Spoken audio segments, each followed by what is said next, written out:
of home cooking inspiration for while we're all stuck inside. I've probably cooked 99% of the time for the last 4 years, and I didn't always have a lot of time. So everything I'm gonna put on here is really simple, super quick, won't break the bank, and because I love to work out, probably chock full of protein, so you have been warned. The first thing we're gonna make is what I get asked about the most, which are authentic Chinese dumplings. So the filling for these is pork and cabbage and garlic.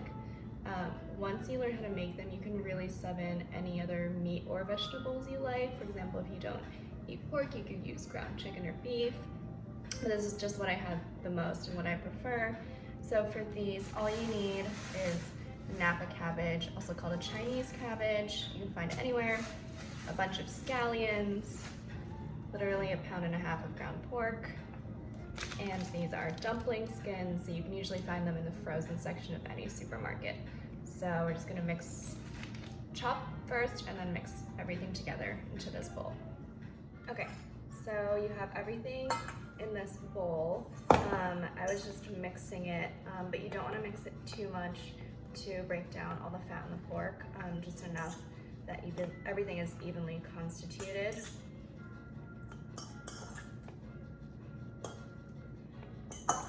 So it'll literally just look like a giant pile of ground pork, cabbage, scallions, and garlic.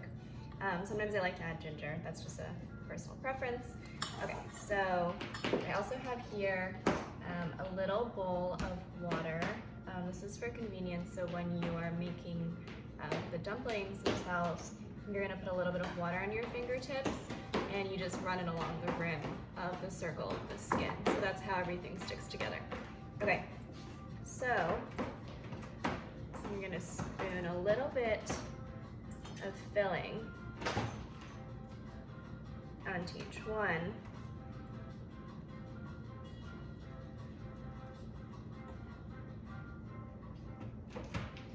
And you don't want to put too much filling, just a little bit in the center of the circle. If you put too much and try to stuff your dumplings, it'll be really hard to close and they might break open later. So I'm not gonna put too much in there. So then you're basically gonna put your fingers in the bowl of water and you're gonna run your fingers along the rim of the circle.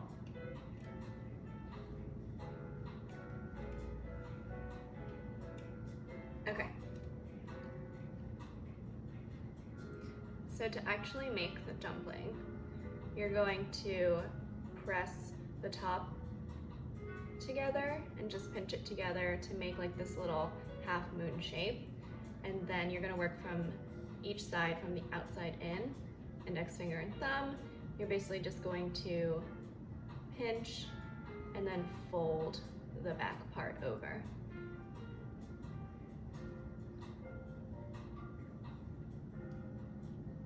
So it creates these little ridges. I just did it in reverse so you could see.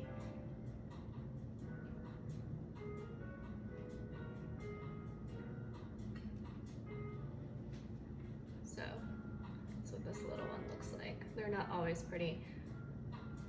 For now, until you get the hang of it, honestly, as long as you close the semicircle, you'll be fine, and they'll cook. I'm just gonna go a little bit faster.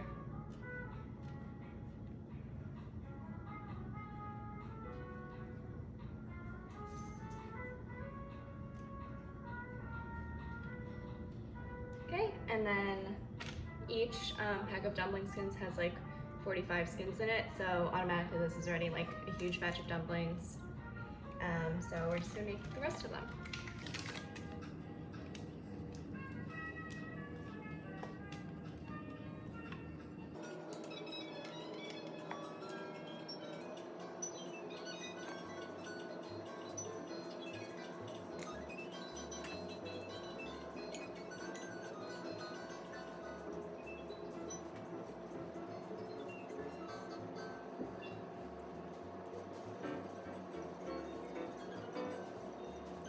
One batch of skins made about 45 dumplings. I already took the amount that I wanted to eat and put them on the steamer plate right here over some boiling water. So they will be done in about 10 to 15 minutes. That's all. You can just let them sit there. if you don't want to steam, you can also pan fry. That's how you make gyoza. It's even faster. It's only about a few minutes on each side until they're nicely brown, and then you just take them off the heat.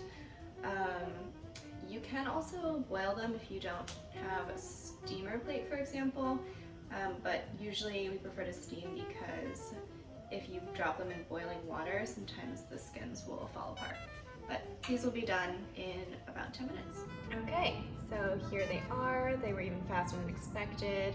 Only 10 minutes in the steamer and they're done. If you're not sure if they're done, you can just easily poke through one with a fork. Just make sure the pork isn't still like bright pink, because then obviously it's still raw. This is just what I like to eat them with. So soy sauce, rice vinegar, hot chili oil, and then sometimes I like to make this myself from dried chili peppers. And then at home we also do like cloves of raw garlic on the side, but obviously that's not everyone's thing. So this whole process only took like under an hour, from chopping, mixing, folding, and then steaming. And obviously you get faster as you go, but folding is really the trickiest part. Once you get that, everything's super fast. I cook basically everything, and I'll be doing a lot more, so if you want to see more, like and subscribe.